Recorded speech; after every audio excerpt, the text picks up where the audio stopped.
Yehudis, beautiful. Let's see, Sherry. A lot of people. Wait, is my audio working? Yeah? Yes. Yeah, okay. Beautiful, fantastic. Excellent. Okay. Paula's here Well, also. since it's already 7:03, sorry, oh wait, somebody else is here. Okay, beautiful. Okay, so I hope everybody had a good week.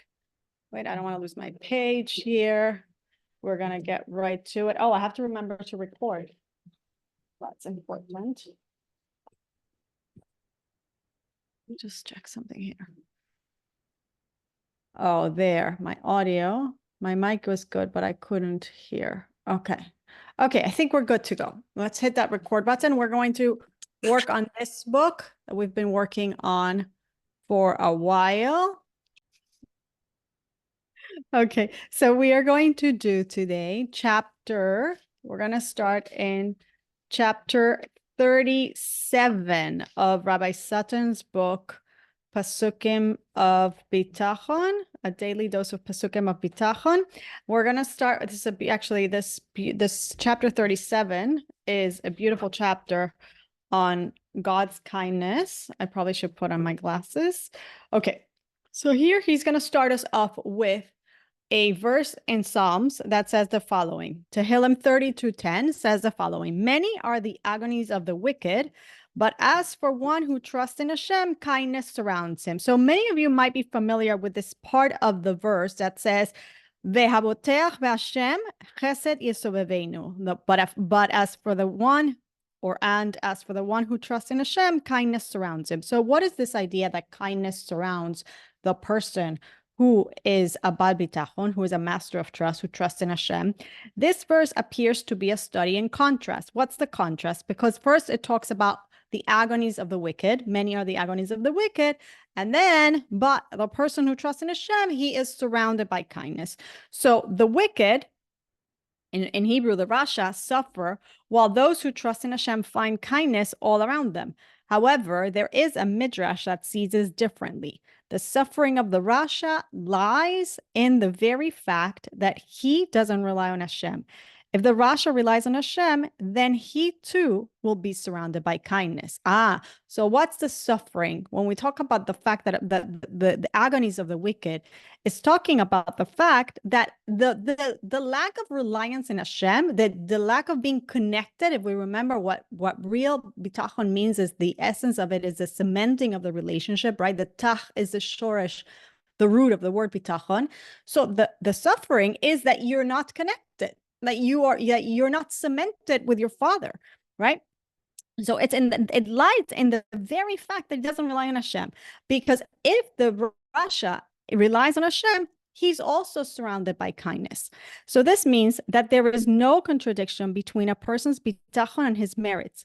Hashem rewards his bitachon even if his merits are lacking. So this starts to remind us about the seventh quality from Shar Bitachon, the seventh quality of the one in whom we're trusting, which is that he's extremely generous to those who are deserving and undeserving, meaning a person could be lacking in merits, and Hashem still is constantly bestowing them kindness because he's constantly giving. There's no contradiction. A person should never say, maybe it's because I'm lacking, maybe it's because I'm not having merit. No, your bitachon overrides this. Okay, there's not a contradiction between bitachon or merits. However, we're going to see in a minute, because there's also an important disclaimer here. So let's talk about this. Hashem rewards his bitachon even if his merits are lacking.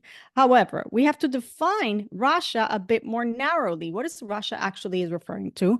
So the Chofetz Chaim explains, this guarantee is good only for people who sin, as most of us do, because of temptation or error, and not because we want to rebel against Hashem. So the reality is, actually, I was discussing this in Tuesday's Tanya class. I take a Tanya class on Tuesday, that according to the Tanya, according to Hasidus, right, we're all aspiring to become Beinonim. We're not even, forget tzaddikim. Tzaddikim is a gift that God gives the world. That's beyond our realm. If anything, we can become Beinonim. We can become average average person, which really is already a very high level. That's a person who, in terms of their thought, speech, and action, they literally look exactly like a tzaddik. They're able to restrain their inclination, their negative inclination to a point that it's not even expressed either in thought, in speech, and or deed, which is a very high level. But most of us are constantly working towards that. So we're Rashaim. We are people who are a work in progress. We still have a negative inclination that comes out from time to time. So here he's saying, most of us are in that category, but we're not dafka trying to rebel against Hashem. We're not doing it. We're just human. Hashem gave us two inclinations, and we're not constantly completely plugged in to the extent that my thoughts, my speech, and my deeds are completely in alignment with my Yetzer Tov, with my nefesh elokit, right? With my godly soul. They're not constantly in alignment. So that's really the definition of a Rasha, okay? According to here. And so this person, right, their bitachon, even though they're considered a Rasha, they're not doing it dafka. They're not doing it because they want to be against Hashem. They're doing it because it's human nature, right? And they're constantly working. So in this case, the bitachon, like we said, is not contradictory to this. The bitachon is going to work. Rather, this person who's like that, we want to do teshuvah and we want to right the wrong. We want to do the right thing. This is the type of sinner that Hashem will surround with kindness, as illustrated. Okay, so he's going to tell us a story that we're going to skip. But basically, this type of person, right? Oh, sorry, somebody's entered the room. This type of person that we just described is the type of person who is whose trust, you can count on your trust. Even if you're not a perfect tzaddik, you can count, even if you don't have 100% merits, right? You can count on your trust, that your trust is going to override and the fact that you might not have merits or everything in perfect shape, because we are, according to this definition, we're all Rashaim, but we're all we're work in progress. And so we have to remember, like I said before, the seventh quality is that Hashem is extremely generous to the deserving and the undeserving, according to Shar Bitachon. But there is also the 5 things that need to be in place in order for Bitachon to be Bitachon, according to the Rabbeinu Bach and in the Shar Bitachon, in the Gate of Trust. One of those 5 qualities that need to be in place for Bitachon to be Bitachon, we said, is obedience. And we can look at it inside, right? And so it's important for us to understand, yes, Hashem is going to he is taking care, and kindness is going to surround the person who trusts in Hashem. There is no question. There's not even a question. However, we have to all be work in progress. We have to all be trying to do our best. So one of those conditions is obedience, that we're constantly trying to say, you know what? Yeah, I trust in you. That means that if you tell me this, that I'm trying to do this to the best of my abilities at any given time. Okay. So obedience is a requirement, but as long as we are all in this category where we're all human, we all have a Yetzer Hara, we're all considered Rashaim, right? But we're all trying to serve Hashem to the best of our abilities and the best of our knowledge at any given time. We can 100%, we should never, God forbid, doubt that we're lacking, that we don't deserve Hashem's kindness. We are 100% can count on the fact that our bitachon, if, very important, capital, as Michael Safdie says, capital I, capital F, if we rely on Hashem, Hashem is there for us. It's a guarantee, and one should never think that, oh, because I'm lacking, because I faltered here or I faltered there, it's not going to come through. No, it's true that one of the conditions is obedience, and we need to constantly try.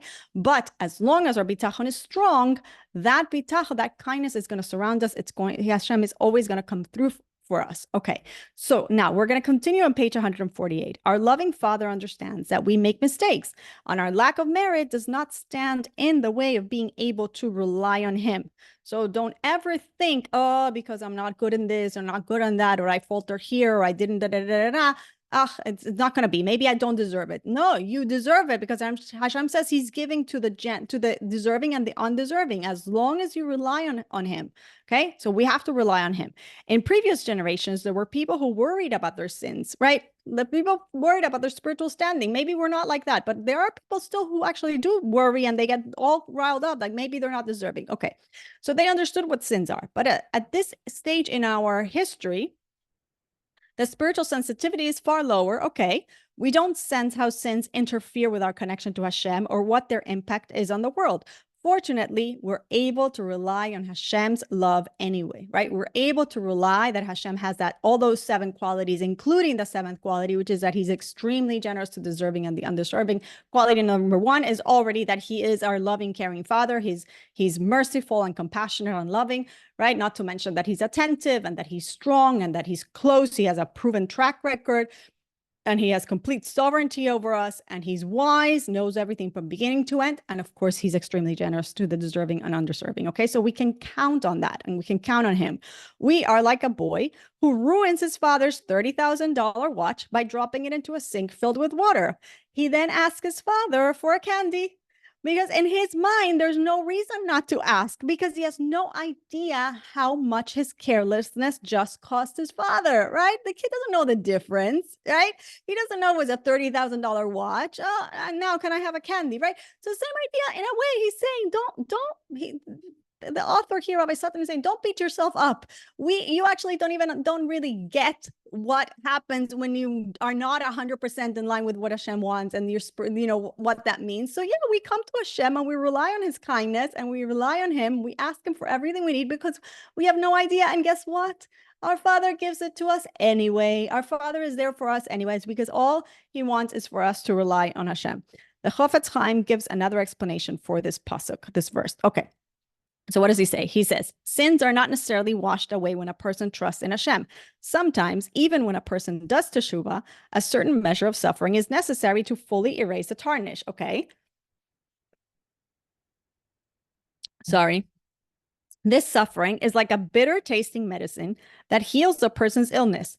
Because most medicine is bitter, the pharmaceutical companies, what do? They coat the pills with a sweet coating to make them easier to swallow.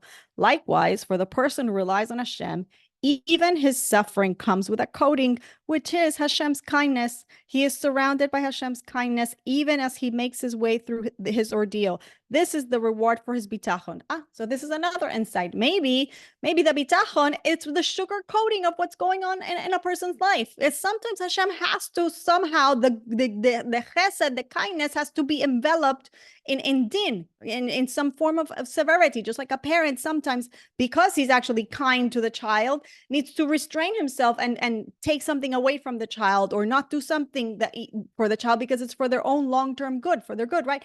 But it might be that in that same act of gevura, of discipline, right? There is the fact that you have bitachon.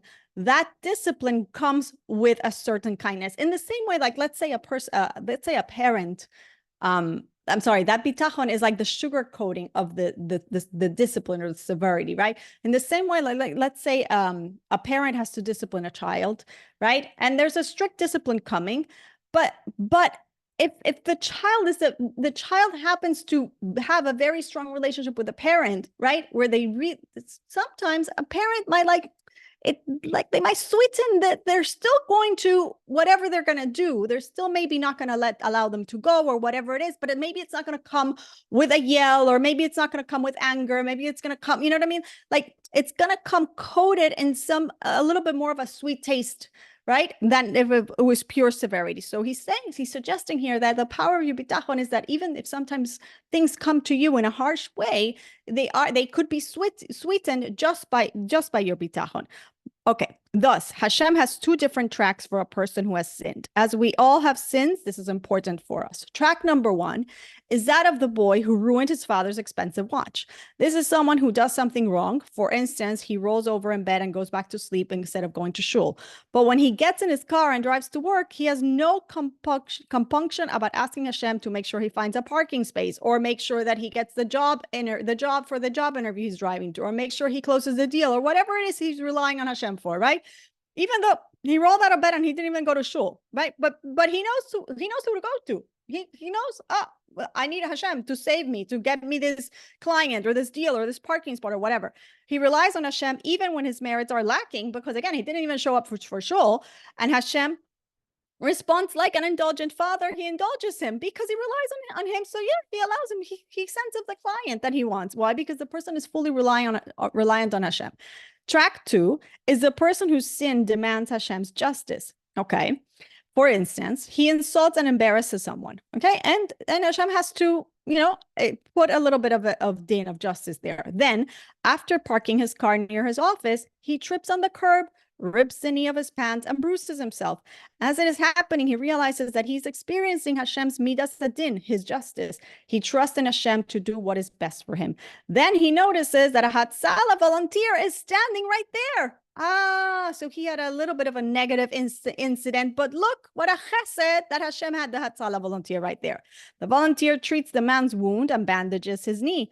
The man can go right into work and have a Zoom meeting at which his torn pants will go unnoticed. Because he relied on Hashem, Hashem enveloped the justice and kindness. So because at the moment that he tripped and fell, he realized, you know what?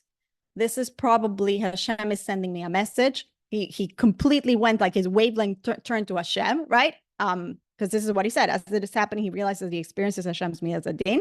He trusts Hashem to do what is best for him. So instead of getting angry and despondent, he said, okay, Hashem, it's all for the best. This must be good, right? And at that minute, when he recognizes this must be good, even though it doesn't feel so good to get your pants torn and get a little bit bruised before your meeting, you turn around the minute the guy says, oh, it must be for good. Thank you, Hashem, for whatever this is. I don't get it. It doesn't feel so right, but it must be good. Turns around and he sees the Hatzalah worker, right? Hashem right away sends him the sweetness, the sweet coating in the medication. When David HaMelech says that the wicked suffer agonies, it means that their distance from Hashem is the cause of their agonies. And that really is it. That it's our distance from the relationship. Again, going back to the definition of bitachon and the root being tach, cementing. We can rely on Hashem even when we lack merit. He deals with us as a loving father. When a person's deeds warrant punishment, his reliance on Hashem ensures that the suffering needed as a kapara, as an atonement, is wrapped in kindness. I actually heard a story sort of related to this. My guest on the podcast this week was sharing with me that he learned at the age of 17 about the mitzvah of giving meiser, of tithing his income. And he was like, because he said, I was 17 and I was a little bit like a teenager, a little bit rebellious. I wasn't so I was like, my Jewish observance was a little bit going down. But, any 17-year-old that hears that Hashem's going to pay him back many times over and blah, blah, blah, blah. I don't know. I got interested. And you have to hear the story. And he literally saw it. Like he said, I'm going to test it because it says that Hashem says in Malachi, it says in the Navi, it says that Hashem said that you could test me on this. So he got very intrigued. So, witty 17-year-old says, come on, let's test it. So he tested Hashem, and lo and behold, he starts seeing that he takes meiser and he gets more money back. He takes meiser, gets more money back, right? And he starts seeing, this worked. And he bought into the whole thing. And he said that he bought into the whole thing. He committed himself so clearly to it because he saw that Hashem's words were so true that he said, even for a period of my life after I was 17, I was actually at a point that I wasn't keeping much of Torah mitzvahs. But the one thing that I kept was this. So again, it reminds me of this idea. Even if he was faltering on other areas, right? He had such trust because meiser really it's based on complete bitachon that a person has, that obviously this money is not mine, it's coming from Hashem. It never was mine, right? It's complete. It doesn't make sense to anyone who doesn't have trust. Why would I do this? Why would I reduce the money in my account? Like seriously, the math doesn't work. Now Hashem, God is going to give me more. It doesn't make any mathematical sense, but it's all bitachon, right? So he had such bitachon in Hashem that even though he was not, and eventually he's turned his life around, and of course he is a very, very, very, very spiritual and religious and observant man, and thank God he has a lot of nachas from his family, etc. So it's again it was just an example of like how the chesed, and he saw it so many times in his life by trusting in Hashem, and the way he exhibited his trust very, very strongly was in keeping with this mitzvah of Meiser.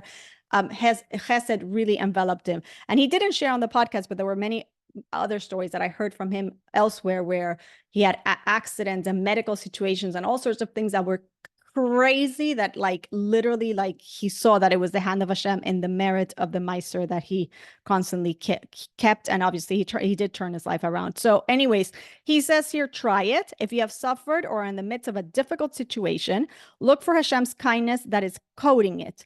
How might the situation have been worse? What have you been given that helped you? Okay. And I would actually kind of like reword this and not say suffer, because again, suffer is really, pain is always something that it's kind of, it comes with a territory, right? There is going to be pain in the natural world. But as we've learned many, many times, we do have a choice. It's a hard choice, not an easy choice, and we'll not get in the topic right now, but really we have a choice to turn that pain into suffering. But if we have experienced pain, would be better wording here, or are in the midst of a challenge, something that is hard for us, we have to look for Hashem's kindness that is coating the situation. How might the situation have been worse? What have you been given that helped you? Or simply just focus on the good that is coming from that same situation, right? So the good that look how kind Hashem is, that the Hatzalah worker was there just when I fell. Thank you, Hashem. Thank you, Hashem. And staying focused on that gratitude, as we've said so many times, is actually super, super powerful. Okay, so talking about focus, let's turn to chapter 38, which is called Super Focus, on page 150. And here, the verse in Psalms and Tehillim is, behold, hine. Hine is usually like a very, like a joyful expression. Hine, behold, the eye of Hashem is on those who fear him, upon those who await his kindness. So people who fear Hashem have a constant sense of his presence, right? That's what we've said. What we're really developing here is, and the word fear, let me just clarify, is really, in English, it doesn't translate so well. The word ira really means awe. It doesn't mean fear that somebody's going to hurt me and smack me with a whip, God forbid. That's not at all what we're talking about. It's kind of like lost in translation, right? We're talking about a sense of awe, right? When one understands our Creator, when one understands the power of the Creator, when one understands the kindness of the Creator, the undeserving kindness, the consequences directly, one is awestruck. It's like literally, it's like breathtaking, like, wow, this world he created for me, this life, this, like everything, like, wow, right? You're in awe, right? So that's awe, that's ira, that's fear, meaning like there's an awe. You don't want to sever yourself from that entity that is giving you all this beautiful, bountiful, amazing life. You don't ever want to sever yourself. That's the fear that you have. That's the awe that you have, right?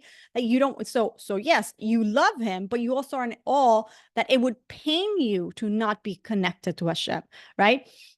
So when a person has awe of Hashem, they have a constant presence of mind of Hashem, because they would never want to be separated from their Creator. They don't want to sever that relationship in any way, right?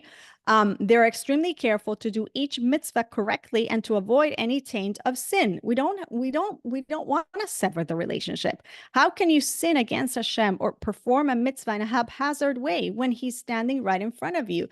Like, we go back to what we learn in chapter 41 of Tanya, and why the Rebbe recommended that we learn it before we daven, right? Because we have to get ourselves into that mental space that Hashem is standing here in front of us, right? Here he is, and he's watching over me, and he cares about my life, and the choices that I'm going to make today, they have cosmic implications, and he's counting on me making those choices the best choices ever for the welfare of the entire cosmic destiny, the entire destiny of the world, right? It's a very, very powerful concept, right? Of course, we don't want to disconnect from that, right? Of course, we want to be part of that mission. Of course, we feel a sense of awe and responsibility. David HaMelech tells us in this pasuk that these are the kinds of people on whom Hashem has his eyes. So his eye, and he says in singular, and we'll talk about that in a second, okay?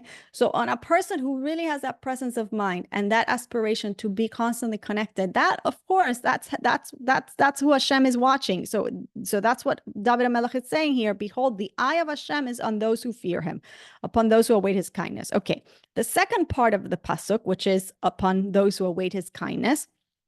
The first one is the eye of Hashem is on those who fear him. The second part is upon those who await his kindness. So the second part is now describing a different group of people. Those are the people who await his kindness. Okay, so one is the people who fear him, right? Those are the people who are constantly have a consciousness of being connected to Hashem. So Hashem has his eye upon them.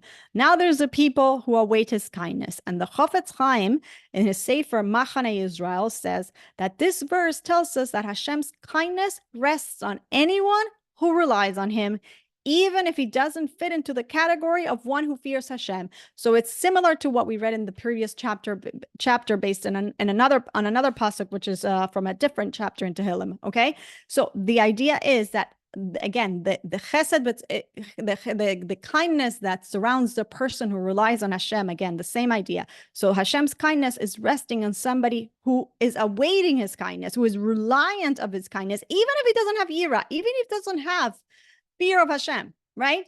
Right. In the other pasuk, we said even if he's a sinner, even if he's not like 100% doing everything, right?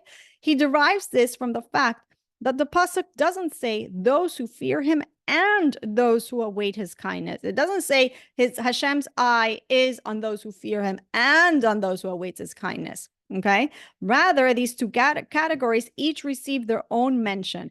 People who are not yet on the level of fearing Hashem are still worthy of Hashem's focus. Why?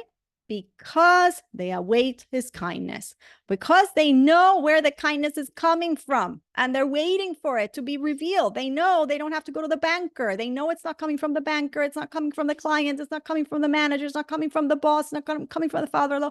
It's coming from Hashem, and I'm waiting it directly from Hashem, and that's it. They rely on him. And as we've said numerous times, when we count on Hashem alone, he comes through. There's also something to be learned from David HaMelech's mention of Hashem's eye in the singular. Why not two eyes? It's an interesting why, right? You'd think we would say two eyes. Okay, so let's see. What does the Midrash say? The Midrash cites a pasuk in Tehillim that says, the eyes of Hashem are towards the righteous, referring to two eyes. And yet our verse refers to one eye. On a simple level, two eyes would seem to be a higher level of Hashem's supervision and protection than one eye. So it's very strange that it only talks about one eye, right? The Midrash elaborates on this verse by quoting another pasuk, this one from Shir Shirim, flee my beloved and be like a deer. Hashem is compared to a deer because deer sleep with one eye open. Okay. When the Jewish people are doing the will of Hashem, he has two eyes on us, okay? And that's, I guess, just like the Midrash says above in Tehillim, the eyes of Hashem are towards the righteous. So when a person, I guess, when the righteous, they deserve both eyes of Hashem. So when the Jewish people are fully doing the will of Hashem, both eyes are on him. However, when we're not doing the will of Hashem, we enter a time of Hester Panim. We enter a time of concealment, as we said last week, and we say almost every week. The Pesukim of Bitachon already told us, right? That when we're not fully connected, there's more concealment. There's more concealment in which he hides his presence from us. And it seems as if he's sleeping, right? Which reminds us already of what? Of Megillas Esther. A prime example of such a time is when Haman rose against the Jews and seemed poised to annihilate them. However, even when from our perspective, Hashem seems to be sleeping, one eye is still open. And it is focused on those who hope for his kindness. And I think at this point in history, what we've been experiencing for the last 9 months, we can all a little bit understand what this is talking about, right? We are for sure in a time of Hester Panim, but at the same time, we also see, right, that within the concealment, Hashem's eye is completely focused on the Jewish people. The amount of the kindness and the amount of revealed miracles that he, within this horrible time of concealment, that he keeps doing, and we keep seeing these crazy things that happen, right? That we know it's only Hashem's power doing it, right? In an obvious way that it just shows that it's his eyes on the Jewish people. We understand. The first word in this verse, hine, behold, indicates that we are about to discover something new. David HaMelech is asking us to open our eyes a bit wider and behold this new view of the way Hashem works. Even when it appears that he is paying no attention to our troubles and our needs, one eye is always open. We have to rely on that. We have to know that. To ensure that his one eye is focused on us, we have to be among those who await his kindness. So we await his kindness. Again, the eye of Hashem is upon us. And of course, he is upon those who fear him, as it also says, as David HaMelech also says in the verse. Now let's see, a sharper focus. This is another explanation. The Sefer Akedas Yitzhak offers another piece of wisdom on the idea of Hashem viewing us through one eye. He observes that this is how a sharp shooter focuses his vision. He closes one eye and he squints through the other, blocking out everything but the object of his aim, right? That's how we do it. We right? Not that I would know, but likewise, he says, Hashem's one eye focuses on us with extra precision. In a time of Hester Panim, or a time of concealment, when we wonder where Hashem is, again, we know exactly what he's talking about. The person who hopes for his kindness is the object of his most intense focus. We see this idea reflected in the words of Shir Hashirim, you showed your love for me with one of your eyes. This is truly a thought to behold. This is something that deserves a hine. Just when the Jewish people are not finding favor with Hashem, when he is not watching us with both eyes and seems to be hiding himself, we have our greatest opportunity to hope that he will turn to us and focus with tremendous intensity on our plight. David HaMelech's words offer us incredible encouragement in dark periods of life. If we are awaiting his kindness in bleak circumstances, we can be sure we will receive it. So again, it's just David is constantly giving us this strength, this chisuk, this strengthening of trusting in Hashem, that he has and last week we talked about the fact that David wants us to take his life as an example of how Hashem was always with him and of how he relied on Hashem. So recap, Hashem watches over those who fear him and also over those who are not perfectly God-fearing, but who rely on him, awaiting his kindness. When David HaMelech refers to Hashem's one eye being on us, he is speaking of times of concealment, of Hester Panim, when we don't detect his protection. Sefer Akedas Yitzhak says that this one-eyed focus is more intense and precise, like that of a sharpshooter who closes one eye. This is the level of Hashem's focus that we can have in difficult times, as long as we trust in him and await his kindness. And then he gives us the practical to try it. If you find yourself wondering where Hashem is during a difficult time in your life, remind yourself that as long as you rely on him, he is focused on you. So it's like David HaMelech says in Tehillim, there's another verse where it says, Hashem tzilcha, Hashem is my shadow, right? And we've talked several times when we learned other books about the mirror effect, right? It's a mirror effect. Hashem is going to be with us the way we are with him, right? That's the way it is. So as long as we're focused on him, we direct our attention to him, Hashem is also going to be focused on us. Okay. Chapter number 39, Bitachon and Happiness, which is also a very beautiful chapter. And they're also two very interrelated concepts, 100%, because if reliance is cementing myself to my creator, there can't be a greater degree of joy than being one with a creator. I mean, it's a no-brainer. Okay, so he says in Tehillim, David HaMelech, for in him, meaning Hashem, will our hearts be glad, for in his holy name we trusted. So let's see. Let's say that a few days ago or yesterday or a few hours ago, you had a stubborn problem. It was weighing you down, right? We've all experienced down. There's something comes up and all of a sudden it's like, it takes over us. Today, the weight is lifted, right? Some resolution came about. Your world is bright again, right? It's like, oof, something happened. At that very moment, when you see the resolution, when this cloud of darkness gets lifted from you, the Radak says your happiness is in Hashem because you immediately say, Hashem, thank you. Thank you. Like it was all you. right? You know that he is the one who saved you. It wasn't anything you did or anything anyone else did that changed your situation. It was Hashem behind the scenes pulling all the strings. This verse tells us that no matter what challenge we overcome, when that moment arrives and we realize all is well, our hearts should be filled with happiness in Hashem. Right? So again, I told you the story. Sometimes people, even though they see the obvious miracle, and I shared a couple of weeks ago the story with the girl that was ill and changed the mezuzahs, and my friend Davin at the Ohel, and a lot of things turn around. And at the end, unfortunately, the person still didn't have the developed sensitivity. And when my friend said, "Well, it was a miracle," the person's like, no,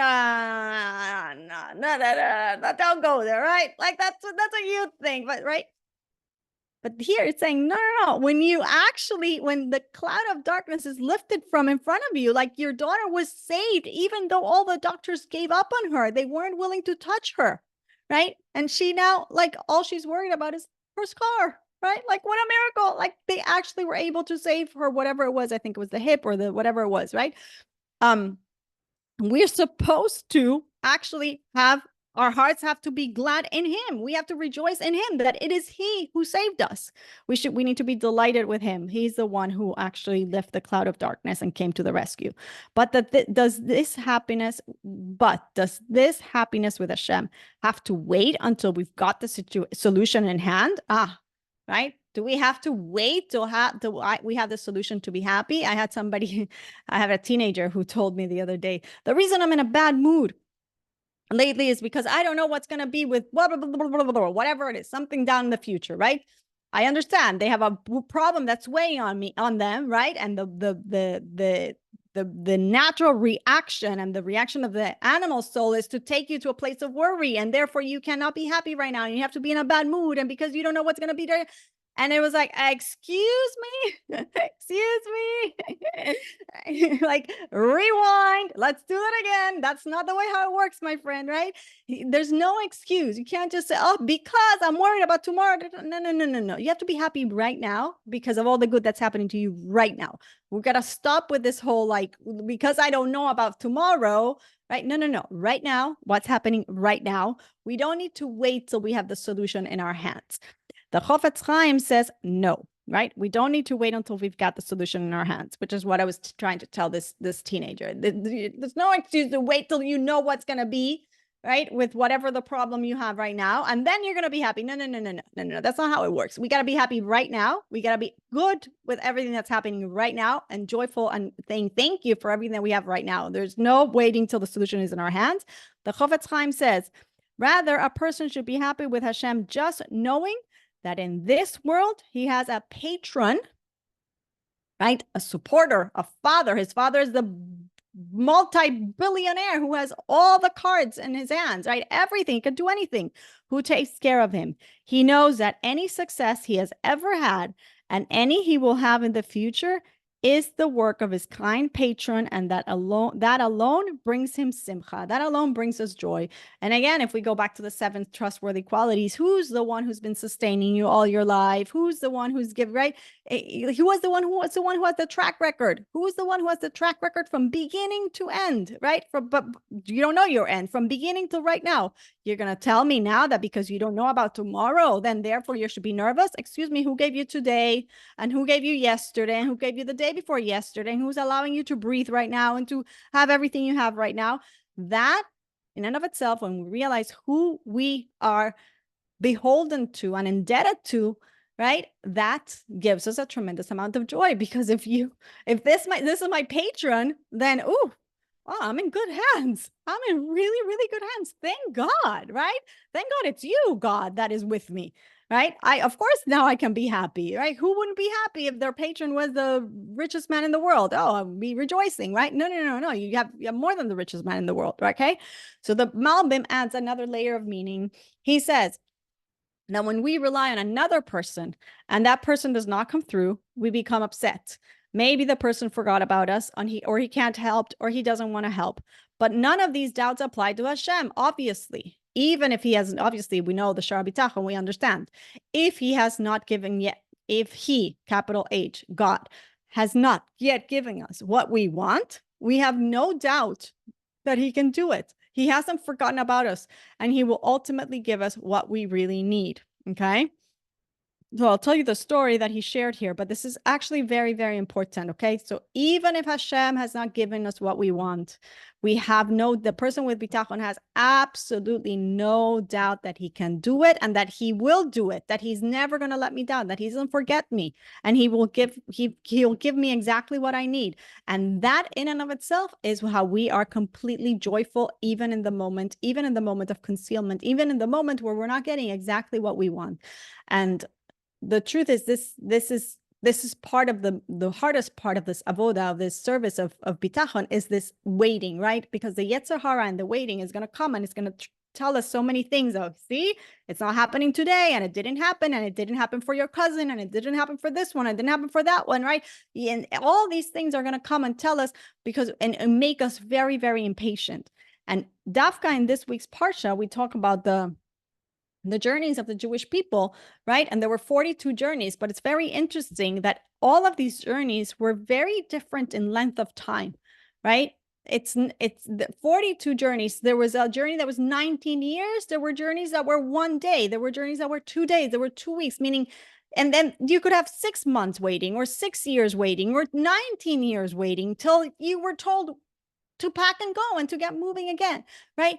Meaning we have to know that every journey, every step is purposeful and meaningful. And the waiting is also part of the journey. And a person should not say, oh, because it didn't happen yet. Actually, there was this week.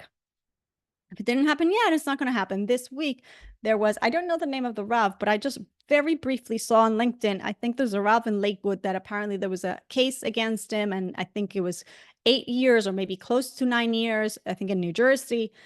They were trying to go after him for something completely bogus and whatever. And after that long time, the case was dismissed, and he was, they finished the whole thing, and he was saved. And I think it was Michael Safdie who said this morning that Rav told them they have no power. Something like to the effect, oh, I can't remember the words right now, but I remember this morning trying to like internalize it. But like I think it was, I have the greatest power with me, or something like that. Like they can't touch me because I have the greatest power with me. They don't know what I have. I have Hashem. And he had such bitachon throughout the whole ordeal. It's just like Rabbi Rubashkin, right? Such bitachon throughout the whole ordeal that he has Hashem. There's nothing they can do to him, right? They can try to go after him. They can do everything they can, but he has Hashem, and Hashem is going to come through for him. And yes, sometimes it's going to take 8 years, 9 years, right? But that doesn't mean that we give up. We have to be completely certain. And it is that certainty that causes the Yeshua, the salvation, to come. Okay, so here in the story, he's saying the example of, or the story of a guy who was trying to get a mortgage for his house. His name is Reuben. And at the bank, he spoke with a guy named Shimon, and Shimon was the head of the mortgage department. And Reuben tried to work with Shimon, and Shimon declined him the mortgage, and he was completely frustrated and helpless. So one day in shul, Reuben bumped into his friend Levi, or his friend Levi bumped into him, and he noticed that Reuben was not in a good mood, or something was happening. And he said, what's going on? And Reuben told his friend Levi, look, I've been trying to get a mortgage, and Shimon keeps refusing me. He doesn't approve the mortgage. And Levi says to him, oh, no. Just, you don't have to worry. I can help you, because my father happens to be very good friends with Shimon. And to the extent that if my father tells Shimon to give you the mortgage, he's going to do it. Don't worry. And he says, are you sure? Like, can he do that? Can you actually speak to him for me? And Reuben said, and Levi said, absolutely, he can speak to you for him. He can speak to him for you. Look, I'm going to go see him right now. Why don't you come along with me? So then Reuben goes along with Levi, and his hopes are like so excited, right? He thinks like Levi is the salvation, because now Levi is going to tell his father, please go talk to Shimon and let's get Reuben's loan approved. And to his surprise, Levi takes him inside shul for mincha. And Reuben says, I thought we're going to see your father. And Levi says to him, we are. And he's your father too. It's Hashem, Avinu Malkeinu, your father, our king. Our father, our king. And if he tells Shimon to give you a mortgage, Shimon will. That's just it. It's not the power of Shimon, like it says in Shar Bitachon. It's Hashem. So stop with your sad face and your bad mood and go talk to your Father in heaven. And he's the only one who can convince Shimon to give you a loan. Like stop, right? Worrying is not getting you anywhere. You know, like they say that worrying is like a rocking chair, right? You're moving and moving, but you're not going anywhere, right? It's doing absolutely nothing. So instead of worrying, right, actually pray and talk to the one who can actually do something, because Shimon can't do anything and Levi can't do anything and Levi's father can't do anything. Only the real father, the Father in heaven, is the one who can do. So Reuben, of course, got the message that Hashem is in charge of Shimon's heart and no one else. And Reuben prayed and prayed for several days with all his might, begging Hashem to move Shimon's heart. After a time, he returned to the bank. Shimon saw Reuben and asked him to wait a few moments while he concluded a meeting. He offered him a cup of tea while he waited. Reuben was surprised by the cordial treatment. When Shimon finished the meeting, he rejoined Reuben, and he says to Reuben, look, I don't know why, but you keep popping in my mind. I want to help you. What exactly is it that you need? Like, let's work this out. And they revisited the mortgage issue, and this time it was approved with no hesitation. So again, I think it goes back to the idea of waiting. We get very despondent and we think our prayers are not being listened to. And if it didn't happen today, then it means my prayer didn't work. Like, can we just stop already? It's Hashem. He is reliable. We just have to rely. When we rely on other people, we take that person's heart out of God's hands. The person operates on his own whims, and it may not be in our favor. But when we count on our patron, he uses his unlimited influence to help us. We can be happy knowing he's on our side, even as we wait for salvation. So like we said in the gate of trust in the introduction, right? When we rely on other people, Hashem stays behind the scenes. Obviously, Hashem is the only one giving power to anyone, right? Now, nobody really has power, but meaning Hashem is now concealed because we don't want to interact with Hashem. We want to go through an intermediary. So we're left at the whims of the intermediary, right? But if we didn't rely on the powers of nature, which was no power, but if we didn't rely on the elements of nature and we only relied on Hashem, then Hashem could bypass all of everything and just come through with us in a very clear way. Okay, so really that's where we have to put our focus. The happiness is baked in. So let's see. So the happiness is baked in, I guess, in the Bitachon. Let's see what it says. Sefer Akedas Yitzhak gives us yet another reason to be happy, and that is because in his holy name we trusted. We have Bitachon, and happiness comes inside the package. Our trust in Hashem relieves all doubts and worries, leaving us calm, confident, and happy. In this state, every endeavor brings us hope and excitement. As the Torah describes, rejoice, Zevulun, in your going out. Okay, so let's talk about this, okay? The Torah talks about Zevulun and you're going out. We know that we had two tribes, Issachar and Zevulun. Zevulun are the merchants. They are the business people. They're the ones who are out in the world, right? Working, doing, right? Making a dir betachtonim by engaging with the world.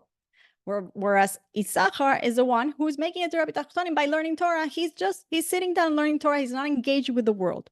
Okay, so why does the verse say, rejoice, Zevulun, in your going out? He's gone out to business. He hasn't yet made $1, but when he goes out to work, he doesn't worry about his own abilities because he knows it's not his own abilities. He is completely reliant on Hashem, whose abilities are boundless. He's happy when he puts in his efforts because he knows that he has Hashem with him. That is a beautiful blessing for the businessman. And that is what being in business is. That is what a business is. We have to be like Zevulun. We have to be engaged in the world. But the person who's doing that knows that he's only doing it, as the Shar Bitachon told us, to serve Hashem. I'm only doing it because that is the way Hashem wants me to elevate the world. Because with every interaction, I'm making a Kiddush Hashem. With every interaction, I'm perfecting the world, right? With my client, with my employee, with my boss, with the delivery man, with the supplier, right? With everything that the person engages when they're in the business world. All of those things are elevation by paying salaries, all the things. Everything is an elevation of Hashem's name. And therefore I have to do it. It's not because I have to make a paycheck, right? That's the completely not Goyish approach, the non-Jewish approach is I go to work to make a paycheck. The Jew says I go to work to elevate Hashem's name, to bring Hashem into the world, right? That's how I bring Hashem into the world, to sanctify Hashem's name in the world. And yes, there's going to be a paycheck. How cool. But the paycheck is not going to come because of the work. The paycheck comes because the paycheck is going to come regardless. All I have to do is I have to do these things because I'm serving Hashem through doing them. Okay, so that's Zevulun. He goes out, right? Rejoice, Zevulun, and you're going out, even when he didn't make $1 yet. He's already rejoicing because he's serving Hashem.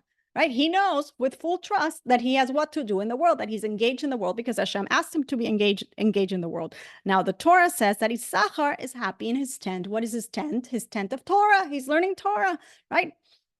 And Zevulun is happy when he goes out. So that's the partnership, right? Issachar stays and learns Torah, and Zevulun goes out and he makes the parnasa, he makes the livelihood, and he supports his brother Issachar.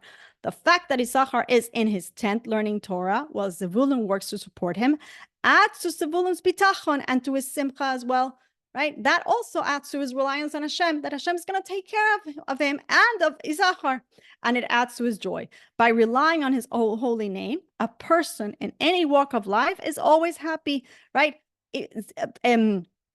Issachar is relying in Hashem, that Hashem is going to bless Zevulun, and that therefore Zevulun is going to come back and have money for both of them, right? And Zevulun is relying that Hashem is going to allow everything that Hashem wants Zevulun to be out in the world. So therefore Hashem is going to bless all his endeavors. So everybody here is reliant, and therefore everybody's happy. Okay? So says Rav Chaim Palagi, worry is a symptom that something is amiss in a person's bitachon. Every situation cannot be to our liking, but when we trust in Hashem, we know we are not in it alone, and in Hashem, our hearts are glad. Okay, so that is the end. That's the pasuk. That's what David HaMelech says. For in His holy name we trusted.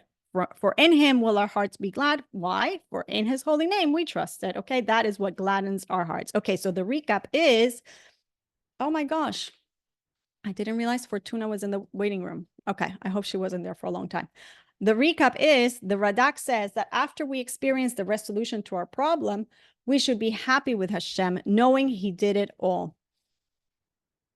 Okay, and of course, we're going to be happy when we see it, but we have to be happy even before we see it.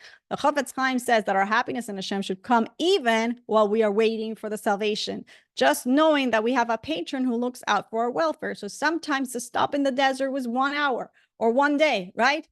Sometimes we have to wait to leave, right? For 6 years or 10 years or 19 years, right? Sometimes you have to wait longer. And yet, does it mean that we have to be miserable all the time? No, we're supposed to be happy. We have to trust that we're taken care of.